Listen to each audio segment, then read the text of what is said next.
13 conseils pour profiter du voyage au Japon à fond. Ces 13 conseils s'appliquent avant votre voyage et pendant votre voyage. Voici mes conseils.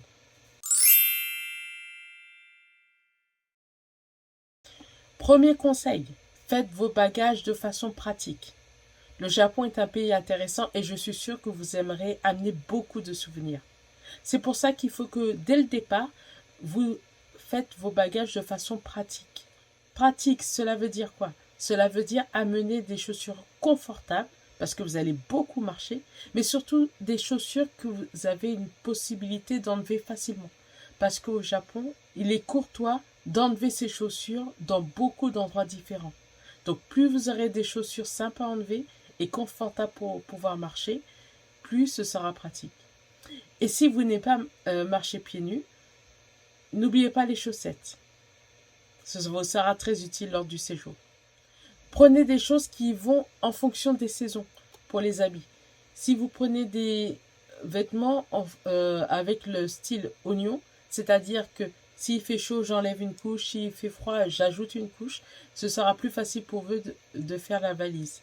Ensuite, n'oubliez pas que si vous rentrez dans les temples ou dans d'autres endroits où ils demandent du respect, il y a une tenue convenable à avoir. Donc, n'hésitez pas à prendre ces vêtements convenables pour être sûr de ne pas choquer personne et de commettre des impairs culturels.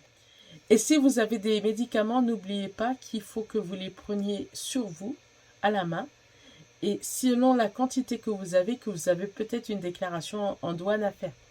Alors faites attention à ces points-là et vous serez tranquille avec votre bagage. Deuxième conseil, connaissez le taux de conversion pour l'argent. Moi, la conversion que je fais le plus souvent, c'est 1 euro égale 100 yens. Mais ce n'est pas tout le temps vrai. Des fois, elle peut être très avantageuse pour vous ou plus ou moins critique.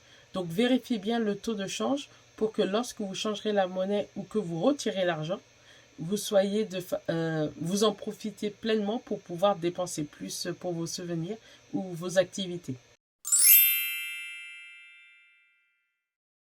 Troisième conseil, décidez dès maintenant si vous allez prendre un pocket Wi-Fi ou une carte SIM que vous allez ajouter à votre téléphone.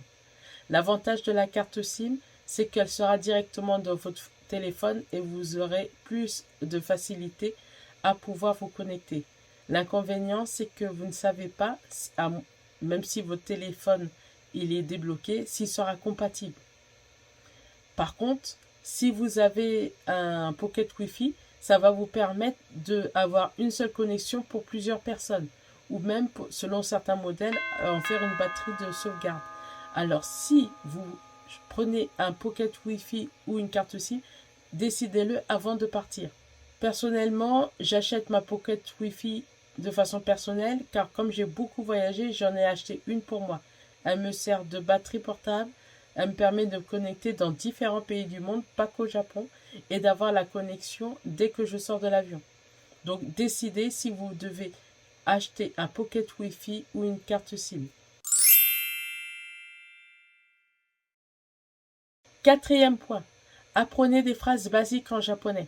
Ces phrases basiques vous permettront de vous ouvrir ou de commencer une conversation.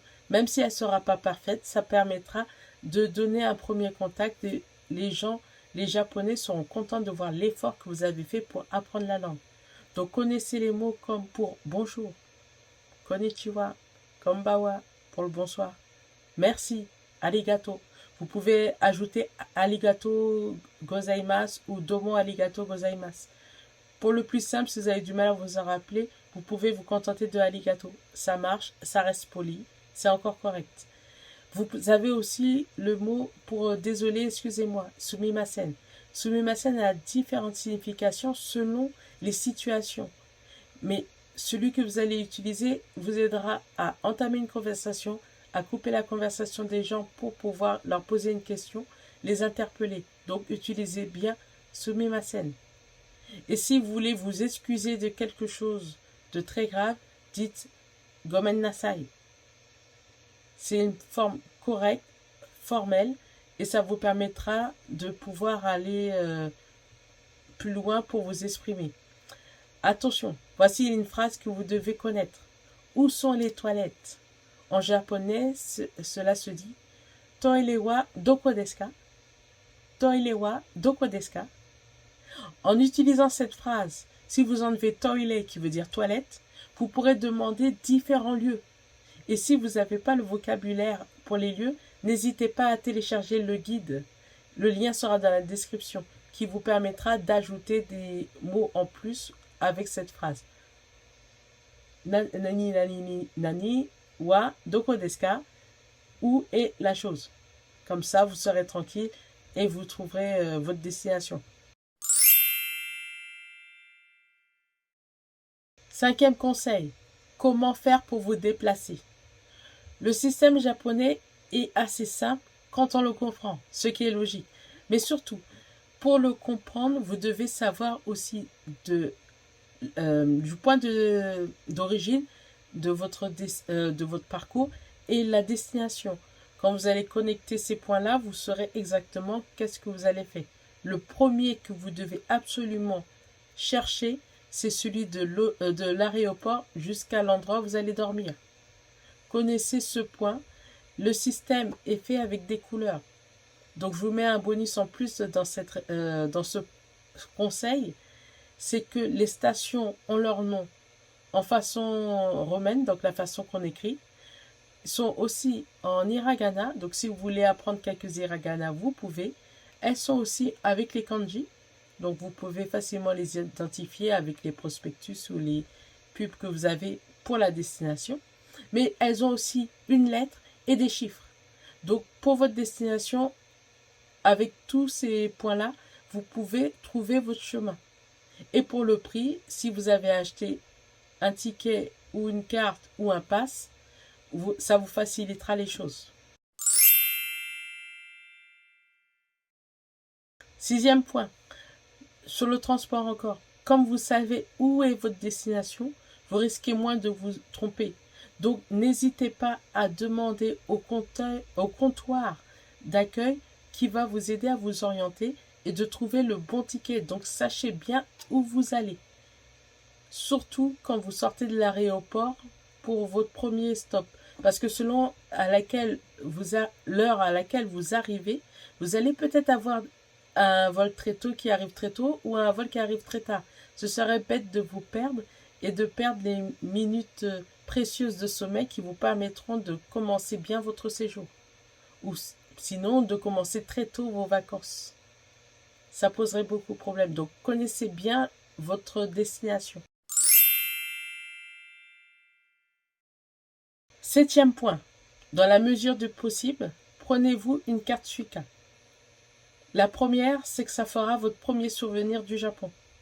La deuxième, elle ne vous fera pas avoir des économies, mais elle vous fera gagner du temps pour les tickets parce que vous mettrez de l'argent prépayé, de l'argent dans cette carte prépayée pour la fonction première, payer vos transports, donc votre ticket de transport, mais en même temps, elle vous permettra de faire d'autres choses comme payer de la nourriture dans les machines, les vending machines ou les petits magasins qui peuvent accepter votre carte.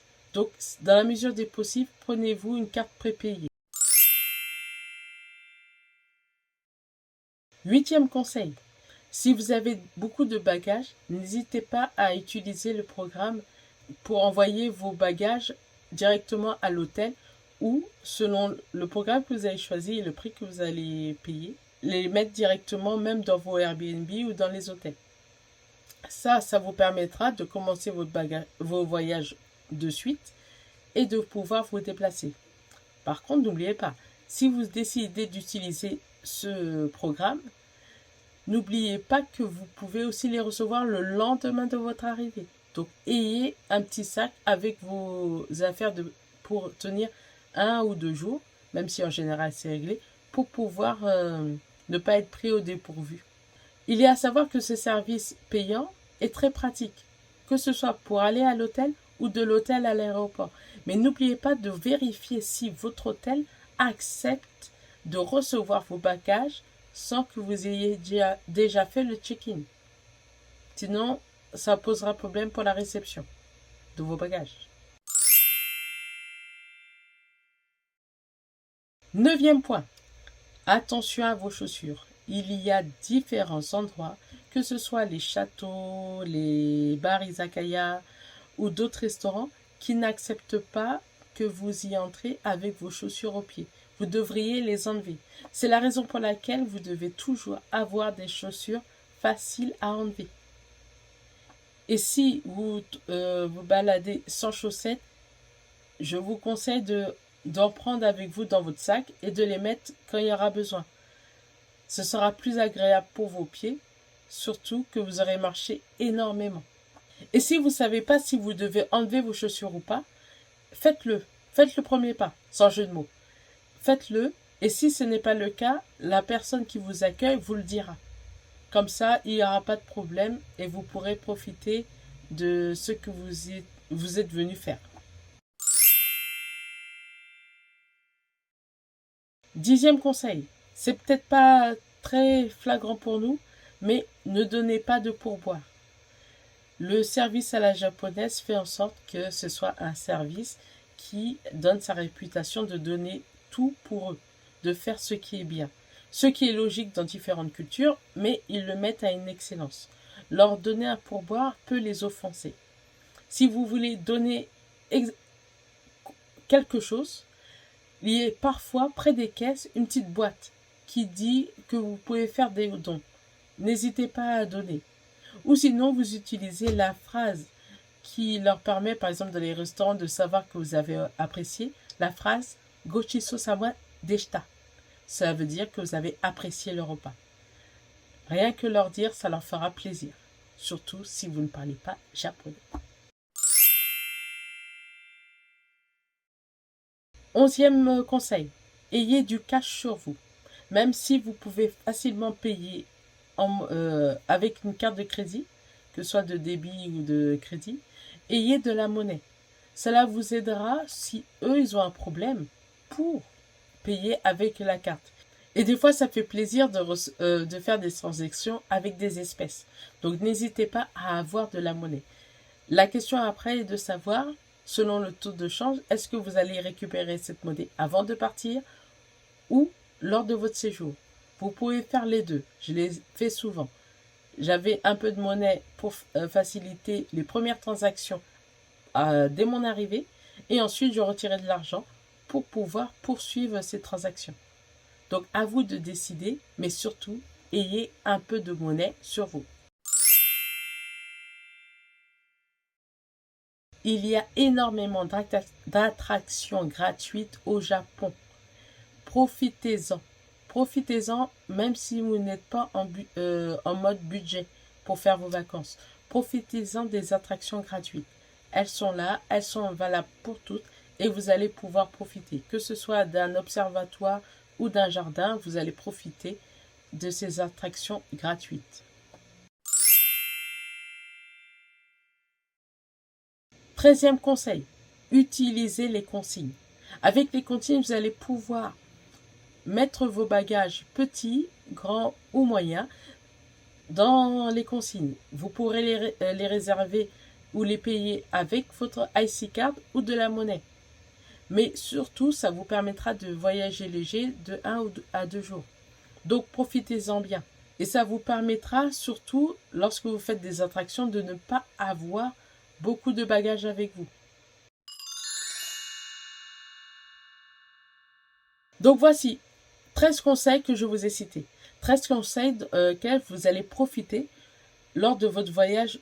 Ayez-les bien en tête. Ça vous permettra de pouvoir profiter du Japon à fond dès les premières minutes.